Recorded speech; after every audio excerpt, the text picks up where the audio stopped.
They told you baptism saves your soul, but the Gospel of Philip says the water never touched what you really are, and the priests who baptize you have no idea what they are actually doing to you. This is the Nag Hammadi text the church never wanted translated, and tonight we are going through every line of it. If forbidden Gnostic knowledge is what you came here for, subscribe, because we go deeper every single day. There is a text buried inside the Nag Hammadi library that the early church did not simply ignore. They hunted it. They burned copies of it. They declared the communities who read it to be enemies of God. And when you finish this video, you will understand exactly why they were so afraid of it. The Gospel of Philip is not a gospel in the way you were taught to think about gospels. It does not tell you a story about the life of Jesus. It does not give you miracles and parables arranged in a neat sequence. What it gives you instead is something far more dangerous. It gives you a map of the sacraments that the church took from the original Gnostic communities and hollowed out until nothing real remained inside them. The text was written sometime in the 3rd century and is preserved in Coptic, though scholars widely agree it draws from much earlier Greek sources rooted deep in Valentinian Gnostic tradition. When it was discovered at Nag Hammadi in Egypt in 1945, tucked inside a sealed jar that had sat untouched in the desert for over 1,600 years, the academics who translated it immediately recognized that what they were reading was not a fringe curiosity.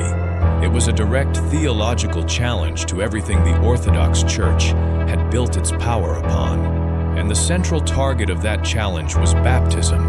The Gospel of Philip opens its assault on the sacramental system with a distinction so simple it is almost violent in it separates Hebrews from those who are called proselytes, and it separates both of those from the ones it calls the free.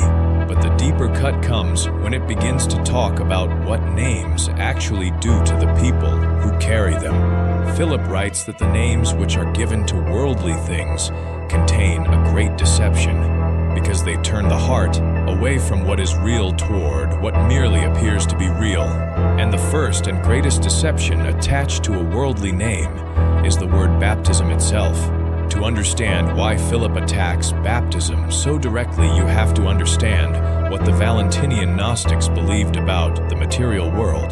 They did not believe this world was created by the highest God. They believed it was created by a lesser divine being, a craftsman figure they called the demiurge, who built the physical cosmos out of ignorance and, in some versions of the myth, out of arrogance. The demiurge thought he was the supreme God. He had never seen the true light above him, and everything he created, including the religious rituals performed inside this material world, bore the stamp of that ignorance. Water is a material substance. It belongs to the world the demiurge made, and a ritual performed with material water administered by priests who serve the demiurge's system cannot possibly touch the pneumatic spark, the divine light, that lives inside a true Gnostic. Philip makes this point with devastating precision. He writes that those who say they will die first and then rise are in error. They receive the resurrection while they live, and they receive it not through water, but through knowledge. This is the Gnostic inversion that made the church hierarchy so furious. The Orthodox position was that you came to church, you submitted to the priest, you received the sacrament, and the grace of God was deposited into you from outside. Philip says the opposite.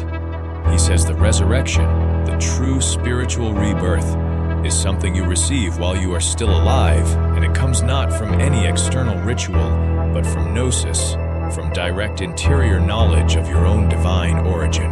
But Philip does not stop at simply dismantling water baptism. He replaces it with something far more profound and far more terrifying to institutional religion. He replaces it with the bridal chamber. The bridal chamber is described in the Gospel of Philip as the highest of all the sacraments, the one that contains and completes all the others, the one the lower sacraments can only point toward, but never actually achieve. Philip lists the sacraments in a hierarchy. Baptism is mentioned, Chrism, which is the anointing with oil, is mentioned. The Eucharist is mentioned. Redemption is mentioned. And then above all of them sits the bridal chamber, described as the Holy of Holies, a place that belongs to a different category entirely from all the others. What happens in the bridal chamber is a reunion. The Gospel of Philip is saturated with the language of male and female, of image and angel, of separation and return. The text describes how when Eve was separated from Adam, death came into being. This is not read literally by Valentinian interpreters. The separation of Eve from Adam represents the fracturing of the divine human being into gendered, material, isolated parts. The spirit became divided from itself when it entered this world, and the bridal chamber is the sacrament of that reunion. When your image reunites with your angel, when the divided self becomes whole again, death loses its power over you completely.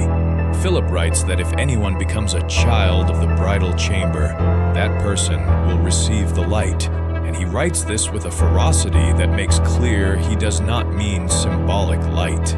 He means the uncreated light of the pleroma, the divine fullness that exists beyond the reach of the demiurge and beyond the reach of everything the material world can offer.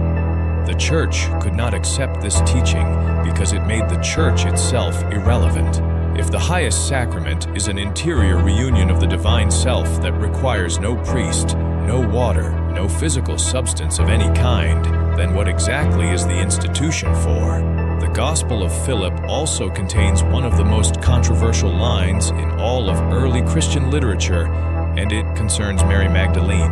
The text states that Jesus loved her more than all the disciples and used to kiss her often. The word that would have followed, describing where he kissed her, is missing from the manuscript due to a hole in the papyrus.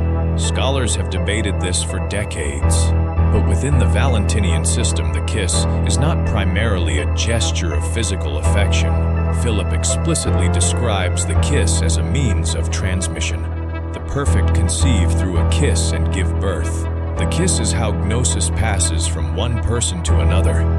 It is how the light spreads between those who carry it. And Mary Magdalene in the Gospel of Philip is not a repentant sinner. She is the companion of the one who carries the fullness of the light, which means she is herself a carrier of that light. This reframing of Mary Magdalene was not merely offensive to the Orthodox Church on theological grounds. It was dangerous to the entire system of male priestly authority they were in the process of constructing. If the primary transmitter of living gnosis in the gospel narrative is a woman who receives the light through direct, intimate contact with the divine, then the male apostolic lineage that the bishops were using to legitimize their authority collapses entirely. Peter is shown in the Gospel of Philip as representing a lower form of understanding, one that is still attached to the external and the material, which is precisely why Peter in other Gnostic texts, including the Gospel of Mary, attempts to silence her and is rebuked. The 5 sacraments Philip describes are not independent rituals. They are stages. Each one is meant to prepare the initiate for the next, and none of them has any power if the person receiving them does not understand what they are actually pointing toward. Philip writes that one who receives these things without understanding them receives them not for what they are, but for something less. The water does not save you. The oil does not save you. The bread and the cup do not save you. What saves you, if Philip is to be believed, is understanding what these things symbolize and then moving beyond the symbol entirely into the reality the symbol was always trying to describe. What the Gospel of Philip did was not simply offer an alternative theology.